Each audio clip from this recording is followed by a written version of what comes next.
ماں باپ اگر جبر کریں تو سہ جانا، برداشت کرنا، کورٹ میرج نہ کرنا، اس میں برکت نہیں ہوتی، فتنہ ہی فتنہ، دکھ ہی دکھ۔ ماں باپ سے کہتا ہوں اللہ کے واسطے شادی بچے کی ہے، قبول اس نے کرنا ہے، زبردستی نہ کرو۔ قیامت کے دن اللہ دو آدمیوں سے کہے گا چلو جہنم میں، تو ایک دوڑ لگا دے گا، ایک چلتے چلتے پیچھے مڑ کے دیکھے گا۔ اللہ تعالیٰ دونوں کو واپس بلا لے گا، کہے گا دوڑنے والے سے کدھر بھاگ رہا تھا، دیکھتا نہیں آگے آگ ہے، وہ کہے گا یا اللہ آگ میں تو اسی لیے جا رہا ہوں کہ تیری مانی نہیں، تو میں نے سوچا آج ہی مان لوں شاید تو خوش ہو جائے۔ ارے بھائی او میرے بندے تو پیچھے مڑ کے کیوں دیکھ رہا تھا؟ کہا یا اللہ تیری رحمت کے قصے اتنے سنے تھے کہ مجھے خیال آ رہا تھا ابھی مجھے واپس بلا کے معاف کر دے گا، ابھی مجھے واپس بلا کے معاف کر دے گا، میں اس لیے مڑ مڑ کے دیکھ رہا تھا، کچھ پلے نہیں، جہنم کا پرچہ کٹ چکا ہے، اور اللہ کہے گا میں تسی بڑے چنگے لگے ہو، جاؤ جنت سے، مزہ زندگی، موت سے پاک زندگی۔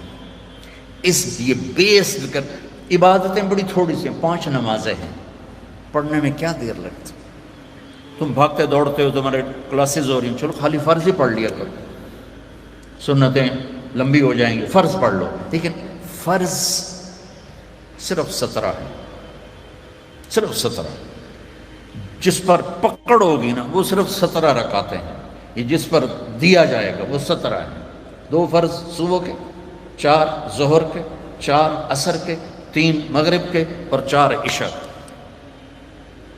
اتنی کر لو پابندی تو اللہ آگے بھی چلا دے گا، پھر انشاءاللہ تہجد بھی پڑھو گے۔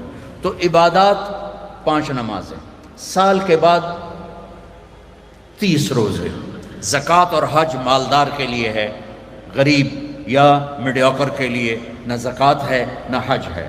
تو کیا ملا؟ 2 چیزیں عبادت، ایمان تو ایک اندر کی کیفیت ہے، اس کے لیے تو کوئی کھائی نہیں کھودنی پڑتی، 2 چیزیں ہیں عبادت میں، ایک نماز اور ایک روزہ۔ روزے میں گنجائش بھی ہے، سفر پہ ہو معاف، چاہے ایئر کنڈیشن گاڑی میں جا رہے ہو، مسافر ہو معاف بعد میں رکھ لینا، بیمار ہو معاف بعد میں رکھ لینا، نماز معاف نہیں۔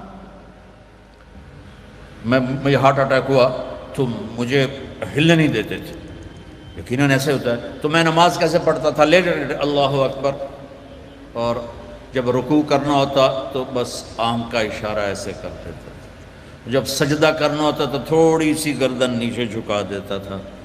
میرا اللہ کہتا ہے قبول ہے، لیکن چھوڑنی نہیں ہے، چھوڑنے کی اجازت دیتا تو میدان کربلا میں میرے اپنے نبی کے نواسے کو دیتا، اس نے سجدے میں سر کٹا کے بتایا کہ لمز تو بڑی چھوٹی جی شے ہے، یہاں زیر خنجر بھی یہ پیغام سنایا ہم کلمہ گو ہیں، ہم نے سجدہ نہیں چھوڑنا ہے۔ میرے نبی جب پیدا ہوئے تو دائی نے آپ کو لیا، اور چند چیزیں عجیب و غریب ہوئیں آپ کی پیدائش۔ آپ کی پیدائش ایسے صاف ستھرے پاک پیدا ہوئے کہ جسم پر گندگی کا نشان نہیں، اور خوشبو پھیل گئی کمرے میں۔ دوسری نشانی کیا ہوئی کہ ختنہ بچوں کا ہوتا ہے پیدا ہونے کے بعد، آپ ماں کے پیٹ سے ختنے کے ساتھ پیدا ہوئے۔ تیسری، ماں کی ناف اور بچے کی ناف اور ماں کی آنت آپس میں جڑے ہوتے ہیں، تو اس کو کاٹنا پڑتا ہے، تو میرے نبی اندر سے کٹوا کے آئے، اللہ نے اتنا ہی آسانی سے پیدا کیا۔ اب معصوم بچے کو دائی تھی، انہوں نے رکھا، ساتھ لٹایا، حضرت آمنہ کے ساتھ لٹایا۔ اب اس معصوم بچے میں کوئی حرکت نہیں، لیکن مجھے دیکھنا، آپ لیٹے ہیں، آپ جب ایک دم آپ نے ایسے کروٹ بدلی اور سجدے میں سر رکھا اور گھٹنے اٹھا دیے، جیسے فزیکلی ہم بڑے سجدہ کرتے ہیں ایسے آپ سجدے میں چلے گئے اور لمبا سجدہ کیا، وہ ماں اور دائی تھر تھر کانپنے لگی کہ یہ کیا کر رہا ہے۔ پھر اس کے بعد آپ نے دونوں ہاتھوں کے اوپر پریشر کر دے کے سینے کو اوپر اٹھایا، پھر اس ہاتھ پہ پریشر دے کے اس ہاتھ کو اوپر اٹھا کر ایسے شہادت کی انگلی اوپر اٹھائی تو سارے کمرے میں نور ہی نور پھیل گیا۔ تو میرے نبی نے اعلان کیا سجدہ لے کے آ رہا ہوں۔ میرے نبی کے نواسے نے سر کٹا کے بتایا کہ سر تو کٹ سکتا ہے، سجدہ نہیں چھوٹ سکتا۔ یہ سختی سے نہیں، اندر سے پڑھی جاتی۔ میں جب تھا سنٹ ماڈل سکول تو ہمارے ایک ہاسٹل کے وارڈن آ گئے طالب حسین رحمۃ اللہ علیہ، تو وہ نمازی تھے، باقی جو وارڈن آئے وہ نمازی نہیں تھے۔ 3 وارڈن میری زندگی میں آئے وہاں 5 سال میں، تو وہ طالب حسین صاحب بیچ میں تھے، وہ نمازی تھے، تو انہوں نے سارے بچوں پہ نماز لازمی کر دی، تو حاضری ہوتی تھی۔ رمضان شریف کا مہینہ، رمضان شریف اور عشاء کی نماز، اور میں سب سے آخر میں تھا، اور میرا روم میٹ آیا، مر گیا اللہ اس کی بخشش کرے، اس کی میری 4 پائی ساتھ ساتھ تھی، تو میرے قریب، اس کا نام تھا جاوید، تو میرے قریب آ کے کھڑا ہوا اور عشاء کی نماز کی نیت کرنے لگا۔ ہمارے وارڈن کا نام تھا طالب حسین، تو اس نے زور سے کہا 4 رکعت نماز فرض عشاء واسطے طالب حسین دے، اللہ اکبر۔ اچھا، اب میں بھی واسطے طالب حسین ہی پڑھ رہا تھا، میں اللہ کے لیے تو نہیں پڑھ رہا تھا، تو میں نماز میں ہی اس کو کہتا ہوں اوے ایک ہی کیتا ہی وہ میں نے آدھا میں طالب حسین دی پڑھدا پیا، کیڑا اللہ دی پڑھدا پیا، اللہ۔ تو ماں باپ شدت کریں یا ٹیچر شدت کرے، اس سے نہیں ہوگا، یا گورنمنٹ کہہ دے نماز فرض سارے پڑھو، لوگ بے وضو پڑھیں گے۔ یہ اندر کی نماز ہے، جیسے حسین نے پڑھ کے دکھا، ٹکڑے ٹکڑے ہو کے پڑھ کے دکھا۔ تو ہمارے اوپر تو کربلائیں اللہ نہیں لا رہا، بڑوں پہ بڑے امتحان آتے ہیں، بچوں کی نماز نہ چھوڑو۔ رمضان شریف آ رہا ہے، روزے نہ چھوڑو۔ تم سب جوان ہو، ہاں کوئی بیمار ہو جائے تو جوان بھی بیمار ہو سکتا ہے، لیکن رمضان ایک مبارک مہینہ ہے، سارے گناہوں کی معافی ہے۔ رمضان کا مطلب پتہ کیا ہے؟ جل جانا، جل جانا۔ رمضان کا مطلب ہے جل جانا۔ تو یہ جل جانے کا روزے سے کیا تعلق ہے؟ روزے سے اس کا تعلق یہ ہے کہ پورے سال کے گناہ اس مہینے میں اللہ ایک ایک دن کر کے جلاتا ہے، اور آخری روزے پاک کر کے صاف کر کے کھڑا کر دیتا ہے۔ تو نماز پڑھو، روزہ رکھو، تراویح پڑھو، اگر اپنی جگہ پر ہو 8 پڑھ لو 20 پڑھ لو، لیکن تراویح کا سجدہ ضرور دو، کہ تراویح کے ہر سجدے پر 1500 نیکی لکھی جاتی، ہر سجدے پر 1500 نیکی لکھی جاتی۔ تمہارے باہر کتنا پہرا ہے؟ یہاں تمہاری مسجد والے نا ایک اشتہار لگا دیں، جو ہمارے ہاں تراویح پڑے گا 150 روپے فی سجدہ، انہوں نے تھوڑا گیٹ توڑ کے اندر آ جاؤں، چوکیداروں نے چاہ کے او مارنا ہے، تو دادیاں نے بھی چاہ دادا چلو تراویح پڑھیے، دادیاں تے لڑائی ہو جائے، ایک آکھے گا میں لے جاؤں، دو آکھے گا میں لے جاؤں۔ اور میرے بچوں، اللہ ہر سجدے پہ 1500 نیکی لکھتا ہے۔ اور شام کو جب آپ روزہ افطار کرتے ہیں اس دن سارے گناہ معاف ہو جاتے ہیں، اور آخری رات سارے سال کے گناہ معاف ہو جاتے ہیں۔ رمضان میں موت آ جائے حساب نہیں ہوتا، جمعے کی رات کو موت آ جائے حساب نہیں ہوتا، جمعے کے دن شام تک موت آ جائے حساب نہیں ہوتا۔ اللہ ایسا مہربان ہے۔ ایک نے مجھ سے پوچھا پھر رمضان کے بعد حساب لیتا ہے؟ میں نے کہا اللہ بڑا سخی ہے، وہ دنیا کا باطن لیا بھی میرا قرضہ واپس کر، اور جب ایک دفعہ معاف کیا تو پھر معافی کی کریں۔ وہ ایک آدمی کہنے لگا ویکھو جی نور جہاں 27 رمضان نو مر گئی، میں کہ اللہ تو مقدمہ کر دے کہ 27 نو مر گئی، 27 رمضان شب قدر میں، بھائی پتہ نہیں اللہ کو نور جہاں رحمت اللہ علیہ کی کون سی نیکی پسند تھی جس پر اسے شب قدر کی موت عطا فرمائی۔ کبھی کسی کو حقیر، ابھی چند دن پہلے میرا جانے والا فوت ہوا ہے، کمیونسٹ، دہریہ، ساری زندگی کتابیں اسلام کے خلاف لکھی، شاعر بھی تھا اور شاعری بھی اسلام کے خلاف کی، اور مرتے ہوئے 3 دفعہ کلمہ پڑھا، مر گیا۔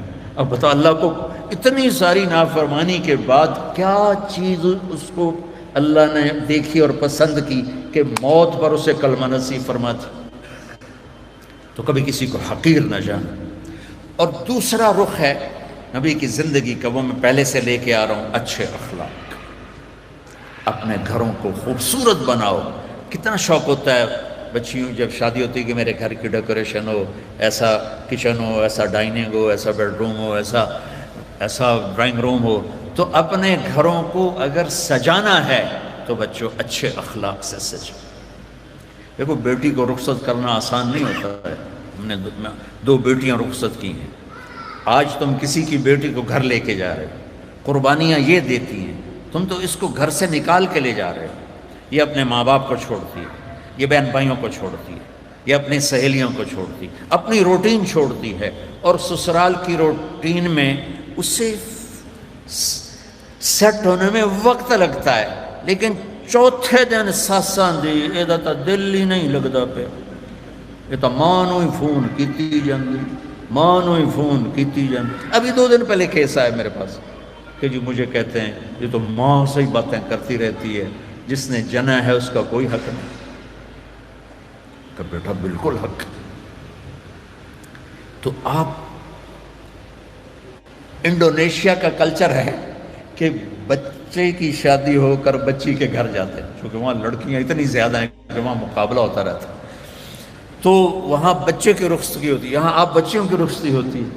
جس نے گھر چھوڑا، بہن بھائی چھوڑے، سہیلیاں چھوڑیں، وہ کتنی بڑی قربانی کر کے پہنچی ہے، تم جاتے ہی اس کو تانے دینا شروع کر دو، تو اچھا اس پہ قابو رکھو اگر گھر آباد کرنا ہے۔ چونکہ ہمارا وہ کیا اس کہتے ہیں کمبائن ہے، وہ فیملی جو ایک سسٹم ہے، تو اس میں مصیبت پہلے یہ بہت اچھا تھا کہ سب مل کے زندگی گزارتے تھے پیار سے، اب یہ عذاب بن گیا ہے کہ ساس کے تانے الگ۔ ابھی 2 دن پہلے ایک بچی میرے پاس آئی، لاہور سے بس پہ چڑھ کے وہاں پہنچ گئی، کہا جی دیکھیں یہ میری 6 ماہ کی بچی ہے، اور میرا خامند کہتا ہے تو نے میری بہنوں کی بھی خدمت کرنی ہے، میری ماں کی بھی کرنی ہے، میرے باپ کی بھی کرنی ہے، میرے بھائیوں کی بھی کرنی ہے، اور مجھے بتائیں میری 19 سال عمر ہے اور یہ بچی میرے کندھے پر ہے، میں سارا دن نوکرانیوں کی طرح کام کرتی ہوں، پھر بھی رات کو اتنے تانے سنتی ہوں کہ رو رو کے سوتی ہوں۔ میرے بچوں، اگر آپ زندگی میں کوئی خوبصورتی دیکھنا چاہتے ہیں، اللہ کی قسم گاڑیوں سے نہیں، ڈگریوں سے نہیں، عہدوں سے نہیں، تمہارے اخلاق سے۔ اپنے اخلاق ایسے بناؤ کہ تمہاری بیوی تم پہ قربان ہو، تمہارے ماں باپ تمہارے لیے جھولیاں اٹھا کے دو۔ ہمارا علاقہ زمیندار ہے ماشاءاللہ، تو ہمارے ایک زمیندار دوست آئے مجھ سے ملنے، سنو غور سے، باپ کہہ رہا ہے مولانا صاحب میرا بیٹا آگ میں جل رہا ہو تو ہم ماں باپ اس کے لیے دعا نہیں کریں گے کہ اللہ اس کو بچا لے، اس نے ہمیں اتنا جلایا ہے، اتنا جلایا ہے کہ ہم کہتے ہیں ٹھیک ہے سڑ جا۔ ایسے نہ آپ بچیوں سے کہتا ہوں، آپ پرائے گھر میں جا رہی ہو، جگہ بنانے میں وقت لگتا ہے، اور بولنے سے وقت جگہ نہیں بنتی، خاموش رہنے سے جگہ بنتی۔ آپ کو پتہ ہے اس امت کی بنیاد ایک عورت نے رکھی، میرے نبی کی بنیاد حضرت ہاجرہ نے ڈالی، اور کیسے ڈالی؟ حضرت ہاجرہ شہزادی تھی جو ابراہیم علیہ السلام سے شادی ہوئی، ان کی 20-21 برس عمر، ابراہیم علیہ السلام کو 84 سال عمر، اور اللہ نے بیٹا سارا کی بجائے ہاجرہ کو دیا، اور پھر کہا اس کو یہاں سے لے جا۔ حیران پریشان، کدھر لے جاؤں، کہاں لے جاؤں؟ تو اللہ نے کہا جہاں میں کہوں۔ تو ابراہیم کہنے لگے مجھے کیا پتا کہاں جانا ہے؟ کہ جبریل آ رہا ہے۔ جبریل انسانی شکل میں اونٹنی پہ سوار ہو کر آئے، پیچھے ابراہیم اور ہاجرہ، اور مکے کے کالے سیاہ پہاڑوں میں جب پہنچے جہاں اس اپنی بیوی کو چھوڑ دیں اور چلے۔ ابراہیم علیہ السلام آگ میں گر رہے تھے تو کچھ نہیں بولے، کہ حسبنا اللہ و نعم الوکیل، اور جب جبریل نے کہا یہاں چھوڑ دیں، کہنے کہ یہاں کیسے چھوڑ دوں، یہ زندہ کیسے رہیں گے؟ کہ آپ کے اللہ کا امر ہے کہ اپنی بیوی کو یہیں چھوڑ دیں۔ اللہ ہر سال لے جاتا ہے۔ میں جب مکے کے پہاڑوں کو دیکھتا ہوں مجھے حضرت ہاجرہ یاد آتی ہیں کہ ایسے کالے پہاڑوں میں نہ انسان، نہ مرد، نہ عورت، تنہا چھوڑ کے جب چلنے لگے تو امتحان دیکھو۔ اللہ نے کہا بولنا کچھ نہیں، بس خاموشی سے واپس۔ وہ کہنے لگے آپ مجھے یہاں چھوڑ کے کہاں جا رہے ہیں؟ 20-21 برس کی شہزادی ہو مصر کی، اب مجھے چھوڑو، 3 میل چلتے رہے، کدئی بیت اللہ کی جگہ سے کدئی 3 میل ہے، 3 میل چلتے رہے اور وہ پوچھیں اور بولے نہیں، اور یہ پریشان ہو کر گھبرائیں اب مجھے میرے ساتھ کیا کر رہے ہیں، میں نے کیا قصور کیا ہے۔ 3 میل چلنے کے بعد انہیں خیال آیا یہ اللہ کا نبی ہے، کہیں کوئی اوپر سے نہ حکم آیا، تو کہنے لگی اللہ امر، کیا اللہ نے کہا ہے کہ مجھے یہاں چھوڑ دیں؟ تو بس سر ہلایا، تو ایک دم ایک نئی ہاجرہ نے جنم لیا، اذن لن یضیعنا اللہ، میرے آقا جاؤ، میرا اللہ مجھے ضائع نہیں کرے گا۔ عورت تو داستانی صبر کی ہے، کہانی صبر کی ہے، بیٹیوں صبر کرنا سیکھو، اور گالی کا جواب گالی سے نہ دو، تانے کا جواب تانے سے نہ دو، مسکرا کے جواب دو، رب ذوالجلال کی قسم اٹھا کے کہتا ہوں، فرشتے بھی تمہارے قدم چومیں گے۔ یہ اخلاق اتنی مارکیٹ، تم تو پڑھتے رہتے ہو اکانومی، تو یہ ڈیمانڈ سپلائی میں جب اوپر نیچے ہوتے ہیں، جب ڈیمانڈ بڑھ جائے سپلائی کم ہو جائے تو قیمت بڑھتی کہ نہیں بڑھتی؟ تو سوکھا جائے قانون ہے۔ ایسے ہی میرے رب کی بارگاہ میں ڈیمانڈ اینڈ سپلائی کا قانون ہے، پوری دنیا کا ہر مرد عورت مسلم نان مسلم اچھے اخلاق کا طلبگار ہے کہ میرے ساتھ اچھی ڈیل کی جائے، اچھا بولا جائے، اور سپلائی ہے ہی کوئی نہیں، کوئی میٹھے بول والا ملتا ہی نہیں، کوئی درگزر کرنے والا ملتا ہی نہیں۔ ایک بچے نے اپنی ساس سے معافی مانگی، کوئی بیوی کے ساتھ جھگڑا ہوا تو ساس سے معافی مانگی، تو اس بچے کی ماں اپنے بیٹے پر کیا کہہ رہی، اتنا بے غیرت ہو گئے ہیں، سس کو لو معافی منگی ہے تو اتنا بے غیرت ہو گئے ہیں، جب مائیں یہ سبق دیں تو پھر کیا ہوگا۔ تو بچے بچیوں، میں بہت تھکا ہوا آیا تھا، میں راستے میں ان سے کہہ رہا تھا دعا کرنا کچھ اللہ کہلوا دے، تھکاوٹ میری ہڈیوں میں اتر گئی، تو تمہاری برکت سے کچھ میں نے گھنٹہ سوا گھنٹہ بات کر لی ہے۔ میری ساری بات کا خلاصہ ہے، اچھے انسان بنو، اچھے مرد بنو، اچھی عورت بنو، اور اس کے لیے کردار بناؤ، کردار بناؤ۔ مغرب کی اندھی چال نہ چلو۔ میں کہ ویسے مثال آ گئی، مغرب میں تو سورج بھی ڈوب جاتا ہے، تم کیسے طلوع ہو گے؟ سورج کہاں ڈوبتا ہے؟ مغرب میں جا کر ڈوبتا ہے۔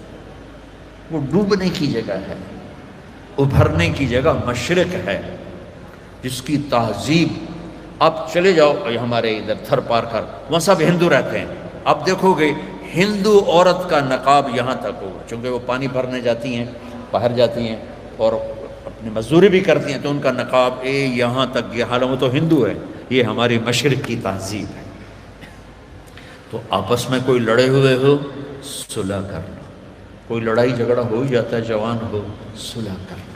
والدین زندہ ہیں، ان کی دعا لو، شادی ہو جائے اچھے اخلاق سے بیوی کا دل لے لو، اولاد ہو جائے تو اولاد کو عزت دو۔ ہمارے ہاں ماں باپ کا بڑا جبر ہے کہ وہ اتنا رگڑا دیتے ہیں کہ یہ کتنے اے آئے تیرے، کتنے بی آئے، کتنے سی آئے، آج کل ہے نہیں آ گیا او لیول اے لیول، 10.5 میٹرک تو ایف اے کی تھا، تو اب وہ او اے کے نیچے بچے ڈپریشن کا شکار ہو رہے ہیں، اتنے بڑے بڑے بستے اٹھا کے جا رہے ہیں چھوٹے چھوٹے بچے۔ تو اپنے بچوں پر شفقت کرو، اپنے بچوں کے ساتھ محبت، تمہارے ماں باپ سختی کریں برداشت کر لو، لیکن جو والدین بیٹھے ہیں، مائیں بیٹھی ہیں، باپ بیٹھے ہیں، ان کو کہہ رہا ہوں اولاد کے ساتھ نرمی اور شفقت کا سلوک کرو۔ عرب اپنے بچوں کو اٹھاتے نہیں تھے، پیار نہیں کرتے تھے، یہ کلچر تھا عرب، اور سردار مجال ہی نہیں کہ کسی کے سامنے بچے کو پیار کرے۔ اور میں قربان جو میرے نبی حسن حسین کو یہاں نہیں اٹھایا ہوتا تھا، یہاں کندھے پہ بٹھا کے باہر آ جاتے تھے، کندھے پہ بٹھا کے، یہ ایتھے جو بڑا عجیب سا لگتا ہے۔ ایک بدو حیران، یا رسول اللہ یہ کیا کر رہے ہیں، آپ کو ان سے اتنا پیار ہے؟ انہوں نے کہا ارے اللہ کے بندے، میں نہیں، میرا اللہ بھی ان سے پیار کرتا، میرا اللہ بھی ان سے پیار کرتا۔ ہم نے کہا اکرموا اولادکم، بچوں کو عزت دو، ڈیگریڈ نہ کرو۔ تم بیٹیاں گھر جاتی ہو، کبھی تمہاری ماں نے اٹھ کے تمہارا استقبال کیا؟ آؤ بھائی آؤ، یا ابا نے؟ ابا تو ویسے ہی چڑھے ہوندہ، قرضہ سر تے چڑھے ہوئے اور آدمی مقروض جو ہے، جتنا بڑا کاروباری ہے اتنا بڑا مقروض۔ میرے نبی پاک صلی اللہ علیہ وسلم، یہ میرے نبی کا گھر، اور دو گھر سے مراد ہے ایک ایک کمرہ حضرت بی بی فاطمہ سیدہ کا گھر تھا، جنت کی عورتوں کی سردار۔ جنت میں نور کی چمک اٹھے گی تو جنتی فرشتوں سے پوچھیں گے یہ نور کہاں سے آ گیا؟ جنت خود نورانی، یہ کون سا نور ہے جو جنت کے نور پہ چھا گیا؟ تو فرشتے بتائیں گے کہ اوپر کی جنت میں علی و فاطمہ بیٹھے تھے، کسی بات پہ ہنسے ہیں، ان کے دانتوں سے جو نور نکلا ہے اس نے پوری جنت کو روشن کر دیا۔ تو فاطمہ کی بیٹیاں بنو، مغرب کی بیٹیاں نہ بنو، محمد مصطفیٰ کے غلام بنو، مغرب کے غلام نہ بنو۔ میں پھر شعر دہراتا ہوں، ہم خود تراشتے ہیں منازل کے سنگ میل، ہم وہ نہیں ہیں جن کو زمانہ بنا گیا۔ تو آمد رفت روز تھی، روز۔ اب بی بی فاطمہ دروازے پر آئی ہیں اور میرے نبی کی نظر پڑی ہے، اور آپ زمین پہ بیٹھے ہیں، چیئر پر بیٹھے ہیں، چارپائی پہ لیٹے ہوئے ہیں، میرے رب کی قسم یوں کھڑے ہو جاتے، وہ صرف کھڑے نہیں رہتے تھے، دوڑ کے آگے جاتے تھے، دوڑ کے، اور اپنی بیٹی کا ہاتھ پکڑ لیتے، اور پکڑ کے دیکھو مجھے یہ چومتے، اور ہاتھ پکڑے پکڑے لا کر چارپائی پہ بٹھاتے، اس کے بعد خود بیٹھتے تھے۔ یہ ہے اولاد کو عزت دینا۔ پھر وہ جنت کی عورتوں کی سردار مائیں، یہ ماؤں نے ڈنڈا اٹھا، تیرے اے کتنے آئے، تیرے بی کتنے آئے، تیرے سی کتنے آئے، اس کو انسان بننے دو، اے بی سی چکڑ لو۔ ہمارے پاکستان کی پڑھائی تو کاروبار ہے، کوئی تعلیم تو ہے؟ تعلیم کا مطلب تو عقل کو بیدار کرنا ہے، نہ کہ پیسے کمانا۔ یہ ہمارے سارے تعلیمی ادارے کاروباری ہیں، چاہے لمز والے ناراض بھی ہو جائیں، کاروباری۔ تو ایک بچوں اپنے اخلاق اچھے کرو، معاف کرنا سیکھو، سہنا سیکھو، درگزر کرنا سیکھو، پھر تم دیکھنا زندگی کا مزہ کیسے آتا ہے۔ جیسے پیاس میں ٹھنڈا پانی پینے کا مزہ، بھوک میں روٹی کھانے کا مزہ، ایسے اللہ کی قسم تمہیں زندگی کا مزہ آ جائے گا۔ دیکھو غصہ نکالنے میں ٹھنڈک نہیں، پی جانے میں ٹھنڈک ہے۔ پانی پینے میں ٹھنڈک ہے، پیاس میں تو ٹھنڈک نہیں ہے، پینے میں غصہ پی جاؤ۔ اور ایک آخری بات کرتا ہوں، یہاں ہمارے انڈیا پاکستان میں فرقہ واریت بہت زیادہ ہے، تو میں تو پچھلے 20 سال سے بچوں ایسے جھولی پھیلا رہا ہوں بچوں سے، بچیوں سے، بڑی محفلوں میں، امت بن کے رہو۔ تم سنی ہو، تم شیعہ ہو، تم مقلد ہو، غیر جو بھی ہو، بہت سے نام ہیں، یہ زہریلے نام ہیں۔ ہمارا صرف ایک تعارف ہے کہ ہم مسلمان ہیں، ہم امت مصطفیٰ ہیں، یہ ہمارا تعارف ہے۔ باقی اس امت میں اختلاف رہے گا، تو اس اختلاف یہاں تک نہ پہنچے کہ سلام بھی نہ کرو، مصافحہ بھی نہ کرو، جنازے نہیں پڑھتے، اور اتنے تعصب میں۔ اس کے ذمہ دار تم بچے نہیں ہو، اس کے ذمہ دار تاجر حکومت نہیں، اس کے ذمہ دار وہ خطیب ہیں نادان قسم کے جو اسلام کی بجائے فرقہ واریت کی آگ بھڑکاتے ہیں، اور ہماری نسل کو انہوں نے امت سے نکال کر پتہ نہیں کن کن شکلوں میں تقسیم کر دیا۔ نہیں پڑھنی، ادھر ہاتھ باندھنے، یاد، میں نے کبھی نہیں کہا، میں نے کہا بچوں نہ پڑھو، یہ دین ہے۔ تو امت بن کے رہو۔ اور دوسری بات یہ ہے، جب کبھی کوئی خطا ہو جائے فوراً توبہ کر لیا کرو، اللہ معاف کر دے گا۔ اللہ ڈرنے کی چیز نہیں ہے، اللہ پیار کی چیز ہے، اللہ محبت کی چیز ہے۔ اللہ مائیں تھپڑ مارتی ہیں، گھر سے نکال دیتے، اور میرا رب کہتا آجا، میں تو تیرے انتظار میں ہوں۔ اچھا آخری بات کر کے دعا کرتے، آپ کسی سے لڑ پڑیں یا کوئی آپ سے لڑ پڑے، آپ اسے منانے جائیں، وہ کہے گا آؤ جی آؤ جی، ایسے کرے گا؟ یا کہے گا دفعہ ہو جا، کدو آ گئے ہیں، کہتے ہیں منہ چاہ کے آگے چل، مجھے میں معافی منگانا، چل چل۔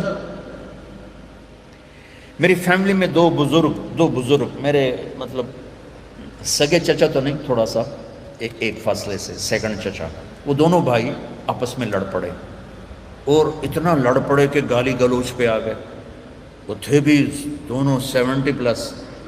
تو میں ان میں صلح کرانے لگا تو ایک نے میرے اوپر چڑھائی کر دی، تو کتھوں آ گیا وڈا سانو سمجھاون والا۔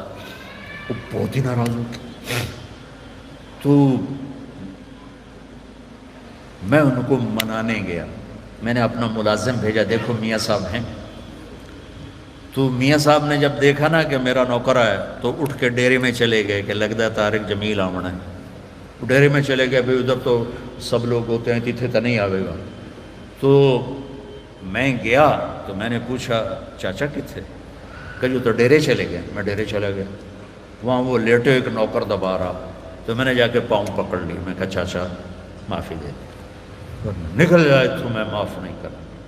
میں پوری کہانی کیا سناؤں، 1.5 گھنٹہ میں معافی مانگتا رہا، نہیں معاف کیا۔ پہلے میں چارپائی پہ بیٹھا رہا، پھر میں زمین پہ بیٹھ گیا، زمین پر، اور اس کے پاؤں پکڑ گئے۔ اتنے میں بستی کے لوگ بھی اکٹھے ہو گئے، میرا بھائی بھی آ گیا اور عزیز رشتہ دار۔ اور وہ پتہ کیا کہ میں نے پتہ ہے تو بڑا وڈا عالم ہے پر میں تینوں معاف نہیں کرنا۔ وہ چاچا میں کیتا کی ہے، میں تو تھوڑی صلح کرا رہا ہوں۔ میرے بچوں 1.5 گھنٹے کے بعد انہوں نے کہا اچھا جا معاف کی۔ اور میرا اللہ کیا کہتا ہے، سن کہ میرے بندے میری بندی، تو اتنے گناہ کر کہ یہاں سے اٹھا اور آسمان کی چھت کو لگا۔ اللہ اکبر! آپ کو پتہ ہے یہ گلیکسیز کتنی بڑی ہیں، کائنات کو کون دیکھ سکتا ہے؟ اور میرا اللہ کہتا ہے سوری گلیکسیز کو گناہوں سے بھر دے، اور پھر گناہوں سے بھر کے اوپر لے آ اور آسمان کی چھت کو سارے گناہ لگا دے۔ دنیا کا ہر مفتی کہے گا اے حرامی، اے دوزخی، اے جہنمی۔ اور میرا اللہ کہتا ہے اگر تو نے آدھی زبان سے کہہ دیا نا یا اللہ معاف کر، تو میں سارے ہی معاف کر دوں۔ تو اللہ پیار کرنے کی چیز ہے یا ڈرنے کی چیز ہے؟ اللہ تو پیار کی چیز ہے، ایک ہی تو ہستی ہے جتنے۔ اور اچھا ایک اور مزے کی سنو، وَنِسْتَقَالَنِي أَقَلْتُ لَا، اللہ کہہ رہا اچھا دوبارہ غلطی ہو جائے ڈرنا نہیں، پھر آ جانا میں پھر معاف کر دوں۔ پھر غلطی ہو جائے پھر توبہ کرنا، پھر آ جانا میں پھر معاف کر دوں گا۔ میرے رب کی قسم جو سن رہا ہے، پہلی توبہ جس خوشی سے قبول کرتا ہے نا، اسی خوشی سے 1000ویں توبہ بھی قبول کرتا ہے۔ تو ہمارا ظرف ہے کہ ہم چھوٹے زحام نہیں معاف کر سکتے، لیکن میرا اللہ ہے، اللہ سے پیار کرو، محبت کرو، اس سے باتیں کرو، اس کو اپنے دکھڑے سناؤ۔ یہ دعا نہیں ہوتی جو نماز کے بعد مانگی جاتی ہے، تو میں رسم و رواج، دعا دل کی پکار دعا ہے۔ تو اللہ سے باتیں کیا کرو، یا اللہ تو ہی تو میرا ہے، تیرے سوا میرا کون ہے؟ تو اللہ بڑا خوش ہوتا ہے جب اسے مانگا جاتا ہے۔ تو اللہ پیار کرنے کی چیز ہے، اللہ ڈرنے کی نہیں ہے۔ یہ ہمارا کلچر ایسا ہو گیا اسلامی کہ اللہ سے ڈرا ڈرا ڈرا ڈرا پیشاب ہی کر دیتے ہیں۔ اللہ تو ہے ہی رحمت کی چیز۔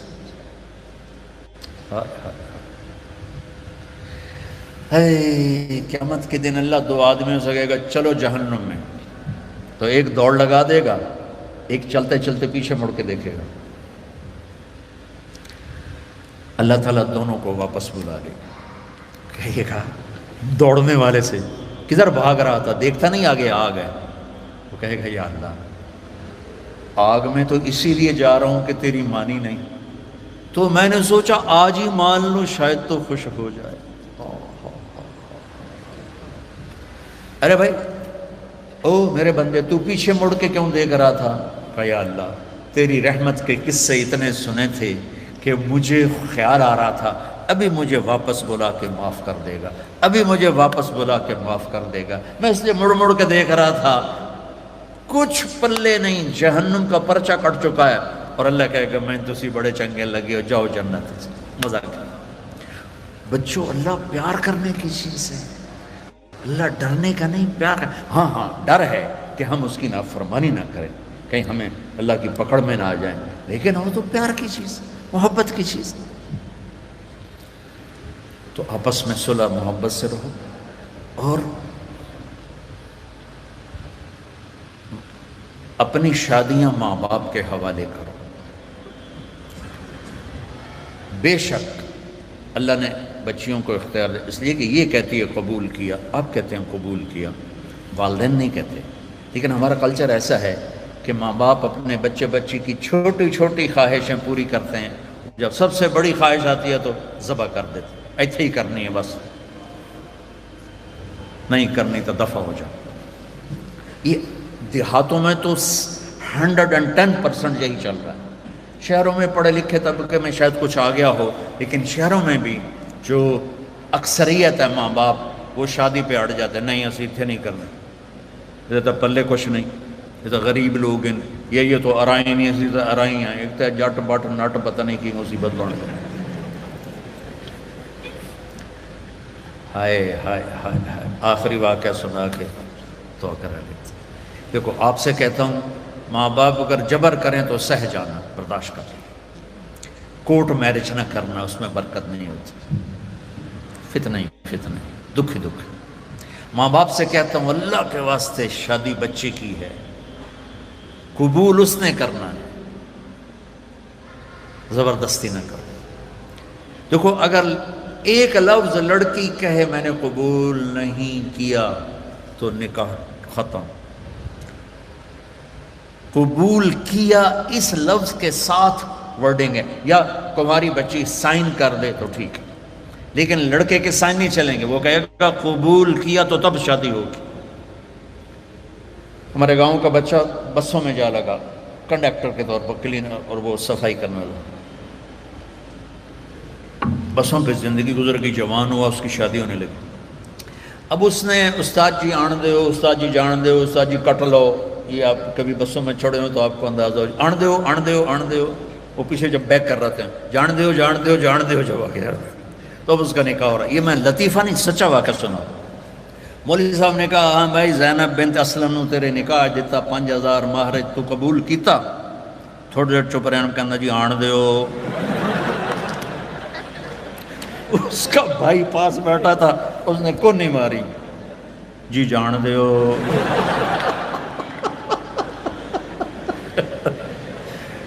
تو قبول تو ان بچے بچیوں نے کرنا ہے. ماں باپ جب اوپر مسلط ہوتے ہیں تو یہ ماں باپ سے کہہ رہا ہوں کہ اللہ کے واسطے یہ ظلم نہ کرو. میرے نبی پاک، پہلے میں حدیث سنا دی کہ جبریل نے کہا میرا اللہ کہہ رہا یہاں شادی کرو. تو مولا علی رشتہ لے کر آئے فاطمہ کے، اور آ کے خاموش ہو کے بیٹھ گئے، شرم کی وجہ سے بولا نہیں گیا. تو آپ نے کہا، اور جبریل علی سے پہلے آ گئے کہ فاطمہ علی کے لیے اور علی فاطمہ کے لیے، ٹھیک ہے. اس کے بعد کوئی چوائس ہے؟ تو آپ نے پوچھا علی کیسے آئے؟ وہ چپ ہو گئے. تو آپ نے کہا فاطمہ کے لیے آئے ہو؟ تو نا جی. تو آپ کہتے ہاں ٹھیک ہے جلدی کرو، لے گئے. جبریل آ گیا، اللہ کا حکم آ گیا. تو آپ نے کہا انشاءاللہ، اور یہ کہہ کر اٹھ گئے. ہاں نہیں کی، حالانکہ ہاں ہی کرنی. کیا خیال، یہ ہماری جو آج کی بچی ہیں، یہ بیچاری قربانی کا بکرا بانی کے ذبح ہو کے چلی جاتی ہیں نہ چاہنے کے باوجود. تو فاطمہ جیسی بیٹی اور محمد مصطفیٰ جیسا باپ ہو تو آپ کیا سمجھتی ہیں کہ فاطمہ نے کہنا تھا نہیں؟ آپ گھر گئے، بیٹی فاطمہ علی کا رشتہ آیا ہے، ہاں کر دو. یہ ماں باپ کے لیے سبق. بیٹی فاطمہ علی کا رشتہ آیا ہے، ہاں کر دو. جب انہوں نے سر ہلایا پھر وہ واپس گئے اور علی سے کہا چلو جمع کرو لوگوں کو. پھر مولا علی نے لوگوں کو جمع کیا، صحابہ کو آپ ممبر پہ کھڑے ہوئے یہاں آگے بٹھایا، کہا لوگوں میرے پاس جبریل اللہ کا پیغام لائے ہیں کہ میں اپنی بیٹی فاطمہ کا نکاح علی کے ساتھ کر دوں. تو یہ ایک زندگی ہے بیٹو بیٹیوں، پڑھو سیکھو، زندگی سیکھنے کی چیز ہے. باقی ہر مخلوق اپنی لائف اندر سے لے کے آتے ہیں. زندگی کیسے گزارنی ہے شیر کو پتہ ہے میرا لائف سٹائل کیا ہے، چونٹی کو پتہ ہے میرا لائف سٹائل کیا ہے، کوے کو پتہ ہے میرا لائف سٹائل کیا ہے. گدھ کو عقاب ایک ہی طرح کے گوشت کھانے والے پرندے ہیں، لیکن عقاب تازہ گوشت پہ گرے گا اور گدھ مردار بدبودار پہ گرے گا. ہم کینیا میں تھے تو وہ مسائے مارا جنگل ہے 5000 کلومیٹر کا، وہاں بڑے بڑے 5 اسٹار ہوٹل ہیں، تو وہاں ہم گئے جنگل کی زندگی دیکھنے کے لیے۔ تو ایک ٹرپ شام کو کیا، ایک صبح جب ہم جیپ پہ واپس آ رہے تھے، میں نے اپنی آنکھوں سے دیکھا کہ عقاب تازہ گوشت کو نوچ رہا تھا اور گدھ گندے بدبودار گوشت کو نوچ رہا تھا۔ ان کو اپنے لائف سٹائل کا پتہ ہے، لیکن انسان کے اندر دو تار ہیں، غلط بھی صحیح بھی۔ اس زبان سے گالی بھی دے دو، دعا بھی دے دو، دونوں ہو سکتے ہیں۔ جھوٹ بھی بول دو، سچ بھی بول دو، دونوں ہو سکتے ہیں۔ چوری بھی کر لو، حلال بھی کھا لو، دونوں ہو سکتے ہیں۔ تو اس لیے ہمیں صحیح لائف سٹائل سیکھنا ہے اور غلط سے ہٹنا ہے، وہ ہے محمد مصطفیٰ صلی اللہ علیہ وسلم کی زندگی۔ تو آپ بچوں سے تو کہتا ہوں کہ آپ کو چھٹیاں ہوں، تبلیغ میں ضرور تھوڑا وقت لگائیں، اس سے بچوں آپ کو بہت فائدہ ہوگا۔ اور اپنے نبی کی سیرت پڑھو، قرآن پڑھو، اور آپس میں رہو صلح صفائی کے ساتھ، لڑائی جھگڑے کے ساتھ نہیں، ٹھیک ہے؟ نیت کرتے ہو؟ اور میرے لیے دعا کرنا، بہت تھکا ہوا ہوں، ہڈیاں دکھ رہی ہیں۔ اللہم صلی علی اللہم لک الحمد کما انت اہلہ وصلی علی محمد کما انت اہلہ وفعل بنا ما انت اہلہ انک اہل التقوی و اہل المغفرہ۔ یا اللہ، یہ ہماری نسل ہے، یہ ہماری اولاد ہے، یہ ہمارا سرمایہ ہے، یہ سونے چاندی سے زیادہ، تیل گیس پیٹرول ٹیکنالوجی سے زیادہ قیمتی ہیں۔ یا اللہ، انہیں اپنا بندہ بنا لے اور اپنے حبیب کا غلام بنا دے، اور ان ہماری بیٹیوں کو اپنے نبی کی بیگمات کی بیٹیاں بنا دے، اور ان کے دامن پاکیزہ کر دے، زندگی خوبصورت کر دے، اچھے اخلاق کے ساتھ، اچھے ایمان کے ساتھ، اچھے کردار کے ساتھ۔ انہیں ماں باپ کی آنکھوں کی ٹھنڈک بنا، ان کے گھر بن جائیں تو ان کو خاوند کے لیے، خاوند کو ان کے لیے یا اللہ ٹھنڈک کا اور یا اللہ سکون کا ذریعہ بنا۔ اور یا اللہ، جس مشن میں یہ تعلیم حاصل کر رہے ہیں اس میں انہیں کامیابی نصیب فرما، ان کو بلندیاں نصیب فرما، ان کی دنیا کو بھی خوبصورت بنا، ان کی آخرت کو بھی خوبصورت بنا۔ ان لمز والوں کو جزائے خیر عطا فرما جنہوں نے یہاں تیری بات کہلانے کا موقع مہیا کیا۔ یا اللہ، جتنے ہمارے تعلیمی ادارے ہیں انہیں اخلاق ساز ادارے بنا دے۔ یا اللہ، ہمارے دینی مدارس کو، ہمارے اسکول کالج یونیورسٹیز کو یا اللہ اخلاق ساز ادارے بنا دے۔ ان سے نکلنے والے بچے بچیاں اعلیٰ کردار کے ہوں، اعلیٰ